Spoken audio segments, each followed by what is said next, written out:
Հայաստանի տնտեսությունը շարունակում է աճել։ Վիճակագրության համաձայն աճում են գրեթե բոլոր ոլորտները, բացառությամբ գյուղատնտեսության։ Այս դաշտում հասկանալի պատճառներով էական խնդիրներ կան, որոնք իրենց զգալ կտան աշնանը, իսկ հիմնական շոկի քաշը, ինչպես եւ նախորդ տարիներին, մնում է կառուցապատումը։ 2026 թվականի առաջին 6 ամիսներին տնտեսական ակտիվության ցուցանիշը նախորդ տարվա նույն ժամանակահատվածի համեմատ աճել է 7,9%-ով։ Շինարարության ոլորտում աճը կազմել է 24,5%։ Ինչի հաշվին է տնտեսության այս ճյուղը շարունակում իր թռիչքային աճը։ Բնականաբար, դրա առաջին գործոններից մեկը բնակարանաշինությունն է։ Օրինակ, եթե անցած տարի 3600 մոտավորապես 3600 գործարք էր եղել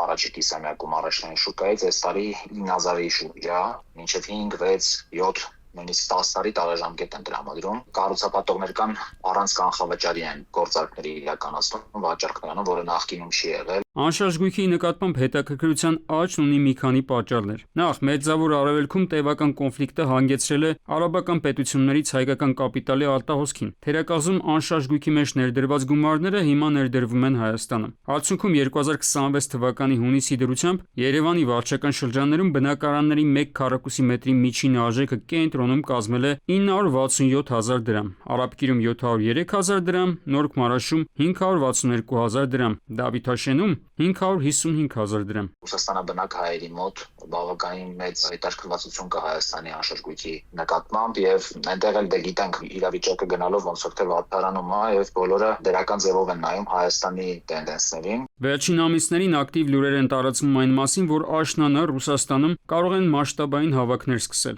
ռազմաճակատի տարբեր հատվածներում հարձակման նպատակով։ Սրա արդյունքում դեպի Հայաստան հոսքերն են ավելացել։ Ներգաղթի այս աճն էլ հանգեցրել է բնակարանների վարձակալության ավելի մեծ պահանջարկի։ Համամասնորեն նաև ազդել է վարձակալության շուկայի վրա։ Էլի կարող եմ ասել 10-ից 15% գները բարձրացել են։ Այսինքն ինչ ես մտածում, ասում ես առնվազն լավ վարձով կտամ։ Եթե չէ, կվաճառեմ։ Առնվազն իրանից ներքև չեն վաճառի այդ գնից ներքև։ Տեսնում ես ոնց է աճում, էլի։ Շատ արագ սպառվում է։ Կառուցապատման ոլորտում այս թռիչքային աճը բնականաբար ունի դրական էֆեկտ։ Կա աշխատուժի պահանջարկ, մեծ է շինանյութի շուկայում շրջանառությունը եւ այլն։ Սակայն այս ոլորտում կա մի էական խնդիր։ Փողերի ներհոսքն ու ներդրումների աճը կապված չեն մեր ջանքերից։ Այսինքն միջազգային ասպարեզում որոշակի փոփոխությունների արդյունքում գերտաքացած անշարժ գույքի շուկան կարող է նույն կերպ եւ սառչել։ Եվ Մերձավոր Արևելքում եւ ռուս-ուկրաինական պատերազմով պայմանավորված միգրանտների մեծ ներհոսքը որևէ ժամանակ պետք է ընդհատվի, երբ խաղաղություն հաստատվի։ Հայաստանին ինչ կմնա։ Կմնան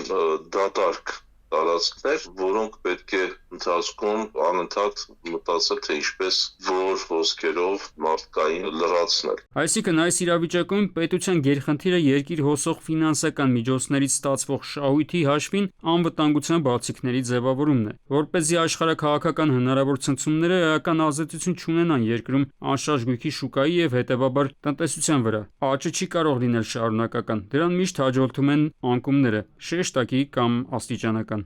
Արմեն Աթելյան, ժամը լրատվական։